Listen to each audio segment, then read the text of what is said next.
एक गांव में मागमा देवी नाम की एक बूढ़ी औरत रहती थी, जिनकी जिंदगी बहुत गरीबी में गुजर रही थी। उनका घर कच्चा था, छत से बरसात में पानी टपकता था और खाने के लिए रोज उन्हें सोचना पड़ता था कि आज क्या होगा। लेकिन इन सब परेशानियों के बीच भी उनके जीवन की सबसे बड़ी सच्चाई यह थी कि उनकी एक बेटी थी जिसका नाम राधा था, और वही बेटी उसी जिले की डीएम थी। दोस्तों, इस कहानी को शुरू करने से पहले हमारे चैनल को सब्सक्राइब कर दो। चलिए दोस्तों, आगे बढ़ते हैं। इस कहानी को लेकर मागमा देवी की जिंदगी बहुत साधारण थी, लेकिन उनके भीतर एक बड़ा राज छुपा था कि जिस बूढ़ी औरत को लोग सड़क किनारे अमरूद बेचते देखते हैं, वही औरत जिले की सबसे ताकतवर अफसर की मां है। लेकिन मागमा देवी ने यह बात आज तक किसी को नहीं बताई थी, क्योंकि वह नहीं चाहती थी कि उनकी बेटी की वजह से कोई उन्हें इज्जत दे या कोई फायदा पहुंचाए। वह चाहती थी कि उनकी बेटी अपनी मेहनत से जानी जाए और वह खुद अपनी मेहनत से जिए। राधा बचपन से ही बहुत होशियार थी।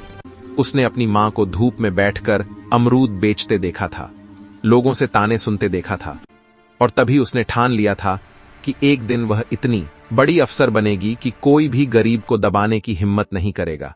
लेकिन आज जब वह डीएम बन चुकी थी, तब भी उसकी मां वही सड़क के किनारे बैठकर अमरूद बेच रही थी।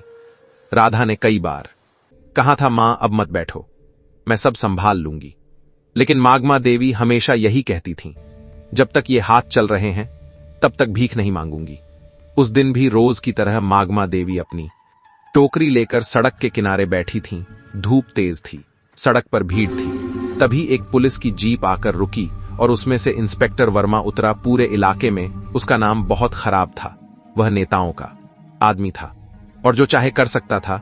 वह सीधे आया और बिना कुछ पूछे टोकरी से अमरूद उठाकर खाने लगा। मागमा देवी ने डरते डरते कहा, बेटा पहले पैसे दे दो। लेकिन वर्मा हंसने लगा और बोला, तू जानती नहीं मैं कौन हूं। और यह कहकर उसने पूरा अमरूद खा लिया।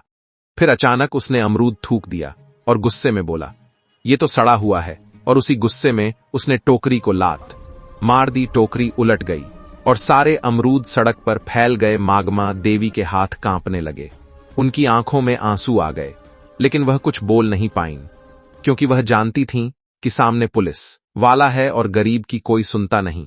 आसपास बहुत लोग थे, लेकिन कोई आगे नहीं आया। सब चुपचाप तमाशा देखते रहे और वर्मा हंसता हुआ जीप में बैठकर चला गया और सड़क के किनारे बैठी एक बूढ़ी औरत अपनी टूटी हुई टोकरी और बिखरे अमरूद समेटती रह गई। इंस्पेक्टर वर्मा के जाने के बाद मागमा देवी बहुत देर तक वहीं बैठी रहीं। सड़क पर बिखरे अमरूद और टूटी हुई टोकरी को देखकर उनका दिल रो रहा था। लेकिन वह अपनी तकलीफ किसी को बता नहीं सकती थी, क्योंकि वह जानती थीं कि गरीब की सुनने वाला कोई नहीं होता। उन्होंने चुपचाप अमरूद समेटे और अपनी टोकरी ठीक करने की कोशिश करने लगीं। तभी ऊपर छत से एक लड़का यह सब देख रहा था। उसका नाम मोहन था। वह उसी गांव का रहने वाला था और बचपन से राधा को जानता था। उसे पता था कि मागमा देवी की बेटी अब बहुत बड़ी अफसर बन चुकी है, लेकिन उसने कभी किसी को कुछ नहीं बताया था। मोहन को अंदर से बहुत गुस्सा आ रहा था कि एक बूढ़ी औरत के साथ ऐसा बर्ताव किया जा रहा है और कोई कुछ नहीं कर पा रहा। उसने चुपचाप अपने मोबाइल से पूरा वीडियो रिकॉर्ड कर लिया, जिसमें साफ दिख रहा था कि कैसे इंस्पेक्टर वर्मा ने अमरूद खाया, फिर गाली दी और टोकरी को लात मारी। मोहन को समझ नहीं आ रहा था कि वह क्या करे, लेकिन फिर उसे राधा याद आई। उसने किसी तरह राधा का पुराना नंबर ढूंढा और व्हाट्सएप पर वीडियो भेज दिया और बस इतना लिखा, दीदी ये आपकी मां के साथ हुआ है। उधर शहर में राधा एक मीटिंग में बैठी हुई थी। बड़े बड़े अफसर और नेता वहां मौजूद थे। जिले के विकास को लेकर चर्चा चल रही थी।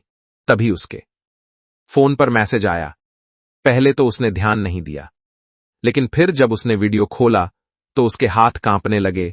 उसकी आंखों के सामने अंधेरा छा गया। उसने देखा कि उसकी मां सड़क पर बैठी रो रही है और एक पुलिस वाला उनके साथ बदतमीजी कर रहा है। उसके अंदर सालों से दबा हुआ गुस्सा एक साथ फूट पड़ा। उसने बिना कुछ बोले कुर्सी से उठकर मीटिंग खत्म कर दी।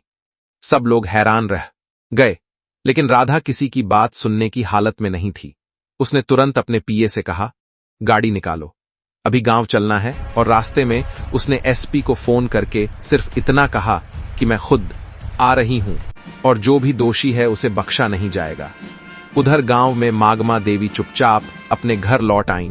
उन्होंने किसी को कुछ नहीं बताया और जैसे रोज सोती थीं वैसे ही सो गईं। लेकिन उन्हें क्या पता था कि आज उनकी बेटी के दिल में तूफान उठ चुका है और अब ये मामला सिर्फ एक टोकरी अमरूद का नहीं रहा बल्कि पूरे सिस्टम की लड़ाई बनने वाला है। राधा की गाड़ी पूरी रफ्तार से गांव की तरफ बढ़ रही थी। रास्ते भर उसका दिमाग सिर्फ एक ही बात सोच रहा था कि जिस सिस्टम की रक्षा करने के लिए उसने इतनी मेहनत से ये कुर्सी पाई थी वही सिस्टम आज उसकी मां को सड़क पर रुला रहा है। उसने अपने फोन पर बार बार वही वीडियो देखा और हर बार उसकी आंखों में गुस्सा और आंसू दोनों आ जाते थे। उसने एसपी को फिर फोन किया और कहा, जब तक मैं गांव न पहुंचूं कोई भी इंस्पेक्टर वर्मा को हाथ नहीं लगाएगा। मैं खुद उससे बात करूंगी। उधर गांव में जैसे ही खबर फैली कि डीएम आने वाली है तो पूरे थाने में हड़कंप मच गया। इंस्पेक्टर वर्मा के हाथ पांव फूल गए। उसने तुरंत अपने नेताजी को फोन किया और बोला, साहब मामला गड़बड़ हो गया है, किसी ने वीडियो बना लिया है और डीएम खुद आ रही है। उधर से नेताजी ने कहा, घबराओ मत, हम सब संभाल लेंगे, ये सब ड्रामा है। गांव में पहुंचकर राधा सीधे अपनी मां के घर गई। जैसे ही मागमा देवी ने दरवाजा खोला और सामने अपनी बेटी, तो पहले तो उन्हें यकीन ही नहीं हुआ। फिर उनकी आंखों से आंसू निकल पड़े और वह राधा से लिपट गईं। राधा ने मां को सीने से लगाकर कहा, अब कुछ नहीं होगा मां, अब कोई तुम्हें हाथ भी नहीं लगाएगा। लेकिन मागमा देवी डर के मारे कांप रही थीं और बार बार कह रही थीं, बेटा इन लोगों से मत उलझ, ये बहुत बड़े लोग हैं। लेकिन राधा ने मन ही मन ठान लिया था कि आज नहीं तो कभी नहीं। इसके बाद राधा सीधे थाने पहुंची। वहां एसपी पहले से मौजूद था और इंस्पेक्टर वर्मा कुर्सी पर बैठा ऐसे दिखावा कर रहा था जैसे कुछ हुआ ही नहीं। राधा ने थाने में घुसते ही सबके सामने वही वीडियो चला दिया और कहा, अब बताओ ये क्या है। वर्मा ने पहले तो बहाने बनाने की कोशिश की, फिर बोला, मैडम ये सब गलत फहमी है, ये बूढ़ी औरत खुद झगड़ा कर रही थी। तभी अचानक बाहर से कुछ नेता और बड़े लोग थाने में घुस आए और माहौल बदल गया। उनमें से एक ने राधा से कहा, मैडम छोटी सी बात है, गांव की औरतें ऐसे ही ड्रामा करती रहती हैं, आप इसे इतना बड़ा मुद्दा मत बनाइए। लेकिन राधा समझ गई कि ये सिर्फ एक पुलिस वाले की गलती नहीं है, ये पूरा सिस्टम सड़ा हुआ है और सब एक दूसरे को बचाने में लगे हुए हैं। उसने शांत आवाज में कहा, आज अगर इस आदमी को बचाया गया तो कल कोई और बूढ़ी औरत सड़क पर रोएगी और यह सिस्टम यूं ही चलता रहेगा। थाने में सन्नाटा छा गया, लेकिन अंदर ही अंदर बहुत बड़ी लड़ाई शुरू हो चुकी थी। वर्मा की गिरफ्तारी और पूरे जिले में मचे हंगामे के बाद सब कुछ अचानक शांत नहीं हुआ, बल्कि असली लड़ाई अब शुरू हुई थी। राधा जानती थी कि उसने जिन लोगों के खिलाफ कदम उठाया है वो बहुत बड़े और ताकतवर हैं और वो चुप नहीं बैठेंगे।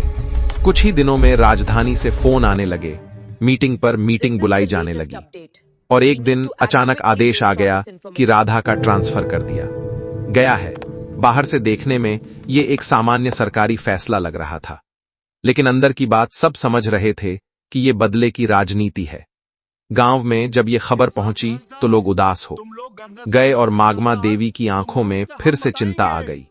लेकिन राधा ने मां का हाथ पकड़कर कहा, मां अगर सच बोलने की कीमत ट्रांसफर है तो ये मुझे मंजूर है, क्योंकि मैंने गलत के सामने झुकना नहीं सीखा।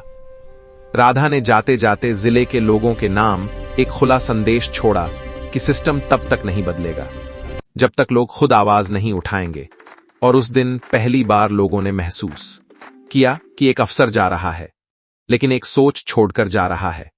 कुछ महीनों बाद खबर आई कि वर्मा और उसके साथ जुड़े कई लोग सजा पा चुके हैं और जिन नेताओं ने दबाने की कोशिश की थी उनके नाम भी धीरे धीरे सामने आने लगे। उधर राधा नई जगह फिर से उसी ईमानदारी से काम करने लगी और उधर गांव में मागमा देवी आज भी अमरूद बेचती हैं। लेकिन अब वह सिर्फ अमरूद बेचने वाली बूढ़ी औरत नहीं, बल्कि पूरे इलाके के लिए हिम्मत की मिसाल बन चुकी हैं।